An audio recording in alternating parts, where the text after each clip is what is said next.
Assalamualaikum warahmatullahi wabarakatuh. Hai semuanya, perkenalkan kami dari kelompok 7. Di sini kami ingin mewawancarai teman-teman kami yang berada di ekstrakurikuler SMA Negeri 1 Jember. Pertama-tama izinkan kami memperkenalkan diri terlebih dahulu. Saya Raditya Resatya, absen 24. Saya Filza Hikmah Destianti, absen 8. Saya Aisyah Nafadiana Putri, absen 1. Saya Hanifia Waningrum Wijaya, absen 11. Dan teman kami Fahrian Dwi, absen 7. Baik, terima kasih. Silakan disimak videonya. Halo teman-teman, kali ini aku bakalan ngewawancarain orang-orang dari ekskul yang ada di Semasa. Yang pertama aku mau nanya ini perwakilan dari ekskul Merpati Putih yaitu Fauzan. Halo Fauzan. Halo. Oke, kali ini aku bakalan ngewawancarain kamu seputar Merpati Putih. Siap? Siap. Oke, yang pertama aku nih penasaran apa sih filosofi utama dari Merpati Putih? Ya, jadi filosofi pertama dari Merpati Putih itu adalah mencari kebenaran dengan ketenangan, yaitu tentang mempelajari tentang ilmu kerohanian dan kebatinan. Jadi selain kita belajar bela diri, kita juga belajar tentang kerohanian di dalamnya. Oke, wah ternyata keren banget ya filosofi dari Merpati Putih ini. Terus aku juga penasaran siapa sih pembina ekskul kalian? Kalau untuk pembina di Semasa ini itu ada Bapak Ribut selaku guru dan pembina juga. Dan kalau untuk pelatih kita pelatih dari perguruan. Terus kalian tuh biasanya melakukan latihan rutin tuh di mana? Apakah di sekolah atau di luar sekolah gitu? Kalau untuk latihan rutin kita di sekolah, kadang di lapangan atau di hall, atau kalau memang tidak memungkinkan latihan di sekolah, kita latihan di luar. Oke, dan itu biasanya latihannya jam berapa? Kalau untuk latihannya itu di hari Jumat, itu jam sepulang sekolah sampai jam 5 sore. Oke, gitu ya. Nah, terus aku penasaran nih, menurut kamu kenapa sih siswa-siswi di Semasa nih dianjurkan untuk mengikuti ekskul Merpati Putih? Ya, jadi yang pertama itu untuk bela diri mereka juga pastinya, dan untuk melatih fisik mereka juga, dan juga pencaksilat ini merupakan budaya di Indonesia. Jadi ya itu merupakan salah satu langkah untuk melestarikan budaya juga. Dan kan di Merpati Putih nih khususnya itu ada ilmu tentang kerohanian, tentang kebatinan. Jadi di sana kita bisa belajar tentang tata cara berpikir, tentang ketenangan diri. Jadi kita bisa istilahnya merelaksasikan diri kita lah melalui pencaksilat itu. Oke, keren banget ternyata Merpati Putih ini ya. Nah, ini adalah pertanyaan terakhir yang bikin aku penasaran banget. Kan biasanya kalau di pencaksilat gitu ada yang namanya sistem kenaikan sabuk. Nah, terus kalau di Merpati Putih sendiri tuh gimana? Jadi di Merpati Putih sendiri untuk sistem kenaikan tingkat itu atau kenaikan sabuk itu terhitung mulai tanggal dia masuk. Jadi sampai 3 bulan ke depan itu sudah harus naik tingkat atau naik sabuk. Lalu setelah dari situ 3 bulan lagi ke depannya, lalu 6 bulan. Oke, Fauzan makasih banyak ya udah mau diwawancarain sama aku di wawancara kali ini. Sampai jumpa di wawancara selanjutnya. Nah, selanjutnya aku akan ngewawancarain ekstrakurikuler ritme. Halo. Halo, Nama kamu siapa? nama aku Fipril. Kamu dari Ritme ya? Iya betul banget. Oke, aku mau nanya nih mengenai ritme-ritmean nih. Ritme-ritmean. Iya, ritme-ritmean. Kamu kan ikut ritme nih. Betul Apa banget. sih makna dari ritme di band ekskul ini? Makna, maksudnya tuh makna nama ritmenya. Iya. Oh, oke.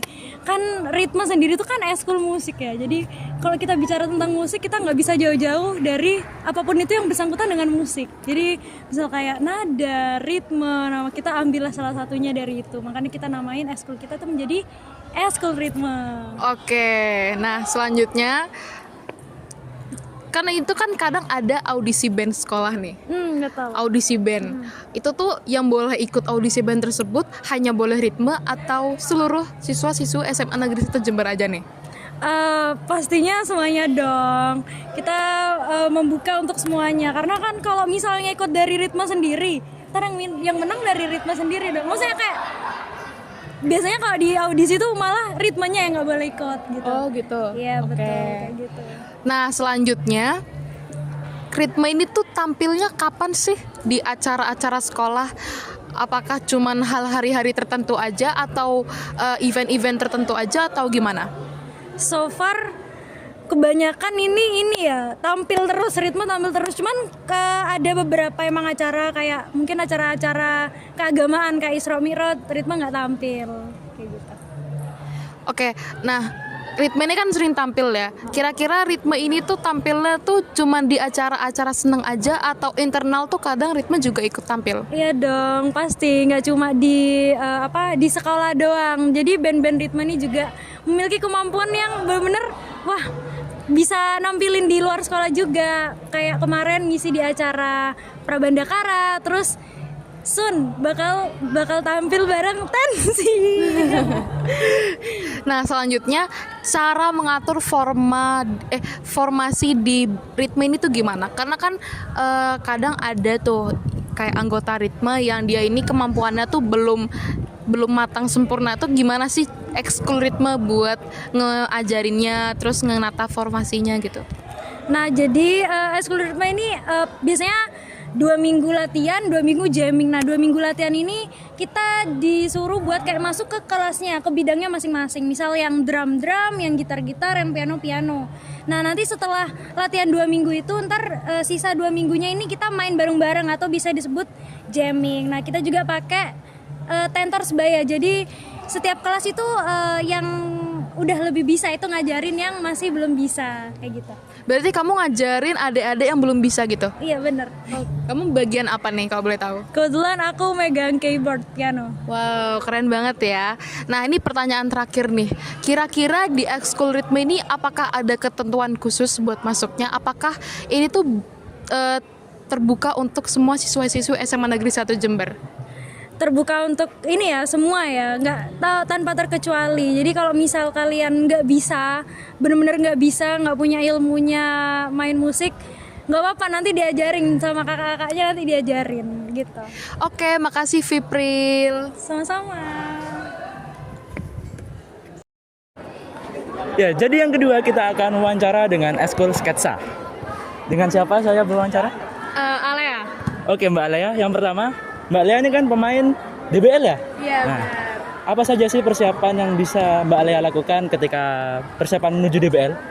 Pastinya persiapan yang pertama itu fisiknya, yang dilatih bener-bener harus ngejar banget di fisik. Yang kedua mungkin di skill individu ya, gitu.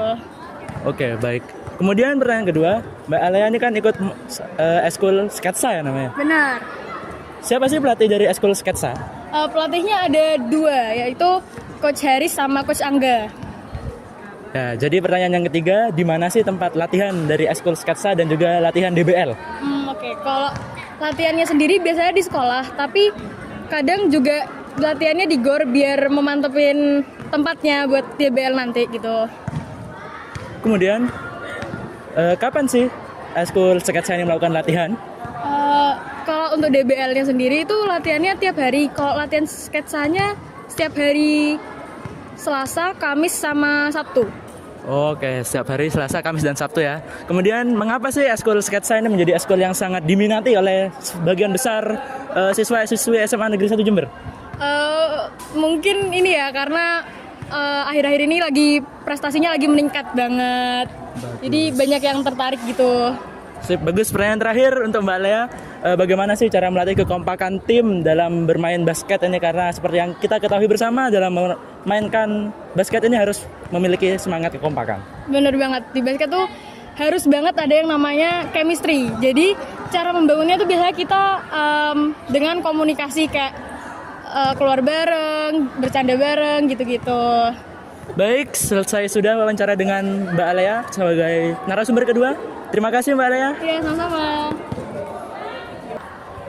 Oke, kali ini kita bakalan ngewawancarain teman-teman kita dari ekskul Patsara. Halo Audrey dan Filza. Oke, aku mau nanya-nanya nih, apa sih tujuan utama didirikannya ekskul Patsara di Semasa?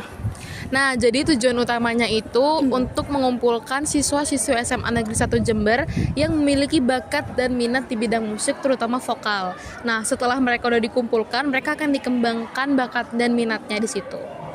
Oke, terus siapa aja sih yang berhak untuk ikut ekskul paduan suara di Semasa? Ini paduan suara tuh gak harus punya bakat nyanyi ya. Kalau misal kalian ada keminatan atau keinginan untuk mengikuti ekstrakurikuler paduan suara, kalian bisa langsung join aja tanpa harus mikirin, aduh aku gak bisa nyanyi, gak apa-apa. Kita bisa bimbing kalian buat nyanyi gitu. Jadi nggak usah khawatir. Jadi ini tuh Patsara bebas untuk semua siswi SMA Negeri 1 Jember. Oke, keren banget. Nah, terus Patsara tuh biasanya tampil kapan sih dalam kegiatan-kegiatan sekolah? Biasanya Patsara itu kan paduan suara.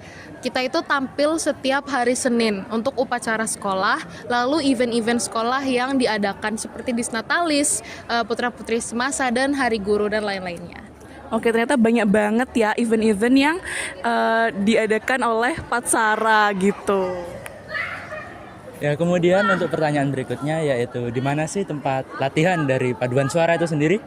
Oke, kalau paduan suara sendiri itu latihannya fleksibel. Kita bisa di Hall SMA Negeri 1 Jember atau bisa di Aula Jarkasi, Aula Madya, dan lain sebagainya. Tapi untuk latihan rutin sendiri emang kita lebih sering di Hall SMA Negeri 1 Jember. Baik, kemudian untuk pertanyaan kelima yaitu mengapa sih ekskul paduan suara ini sangat penting bagi siswa dan juga terutama bagi sekolah SMA Negeri 1 Jember?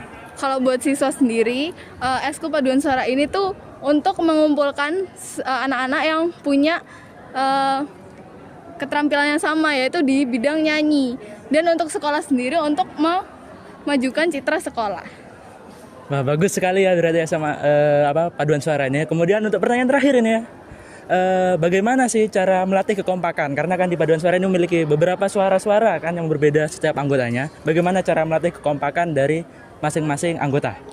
Oke, jadi di paduan suara sendiri kan itu dibagi menjadi 4 suara, yaitu ada sopran, alto, tenor, dan bass. Nah, di setiap suara ini kita itu punya ketua suara yang melatih teman-teman atau adik-adiknya yang mungkin belum bisa atau belum lancar. Jadi ketua suara ini akan membantu anggota-anggota yang belum bisa untuk diajarkan agar bisa, dan setelah semuanya bisa kita digabung untuk menjadi satu dan kita dilatih untuk mendengarkan suara dari suara-suara lain.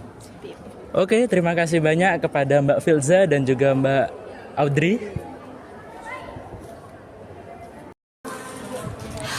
Nah, sekarang kita mau ngewawancarain saudari Safira dari Ekskul Action. Hai Safira. Hai. Oke, pertanyaan pertama nih ya. Kamu siap? Siap. Siap. Sangat siap. Kamu kan dari Ekskul Action nih. Iya, benar. Aku mau nanya, Ekskul Action nih kegiatannya apa sih? Nah, Ekskul Action nih kegiatan utamanya itu broadcasting. Terus kita juga ada editing, videographer, fotografer, semacam itulah gitu. Keren ya. Jadi kita tuh masih SMA tapi kita udah belajar buat ngedit-ngedit ya, buat jadi kameramen dan lain-lain. Oke, pertanyaan selanjutnya, itu kan keren banget, ekskul keren banget. Itu tuh siapa sih pelatih dan pembinanya? Kalau buat pembinanya sekarang itu adalah Pak Dani Bagus Setiawan. Nah, kalau yang kemarin, periode kemarin adalah Bu Adana. Kalau untuk pelatih, kamu nggak ada pelatihnya? Kalau pelatih sih nggak ada ya? Nggak ada ya, karena kan cuman editing aja ya. Iya, benar. Oke. Nah, pertanyaan selanjutnya itu adalah kapan sih Ekskul Action ini ngeproduksi kontennya? Kalau kapannya, di mana aja, kapan aja itu pasti. Soalnya kita produksi konten emang setiap minggu, ada yang setiap minggu, ada yang setiap kita butuh konten, pokok kita take konten gitu. Dan itu udah terjadwalkan. Jadi kayak gitu. Jadi kalau kapan di mananya nggak pasti sih. Oke. Nah, terus aku mau nanya nih, kalian kan biasanya siaran, entah itu siaran YouTube atau siaran radio. Nah, kalian tuh biasanya melakukan siaran itu di mana tuh? Kalau misalnya dari siaran radio sendiri kita ngelakuin di RRI Jember. Oke. Tapi kalau emang siaran kayak podcast Spotify atau YouTube itu mungkin biasanya dilakuin di studionya Action. Oh, jadi Action ini punya studio gitu Iya, ya. benar. Keren banget Action. Nah, terus aku mau tanya nih, yang aku tahu Action ini banyak banget peminatnya di Semasa. Alasannya kenapa sih kok Action ini banyak peminatnya gitu? Mungkin karena Action bisa ngembangin potensi diri kita. Soalnya di Action kan banyak bidang, banyak hal yang bisa kita kembangin. Misal kayak videographer, editing, terus foto. Kita juga bisa jadi teknis, habis itu bisa jadi humas. banyak banget lah pokok yang bisa dikembangin kalau ikut action. Keren banget actionnya. Nah terus aku penasaran sama proses perekrutan dari actionnya gimana sih? Apa ada wawancaranya atau bagaimana? Kalau perekrutan sendiri pasti awalnya kita akan diwawancarain untuk menentukan divisi dan subdivisinya. Jadi tidak ada kemungkinan kita ditolak jadi anggota action, tapi kita wawancara untuk menentukan di mana kita mau masuk gitu. Oke, berarti udah ditentuin sesuai passionnya gitu Iya, ya. Oke, makasih banyak ya buat Safira udah mau diwawancarain sama kita. Oke teman-teman, itu aja wawancara dari kelompok kami. See you.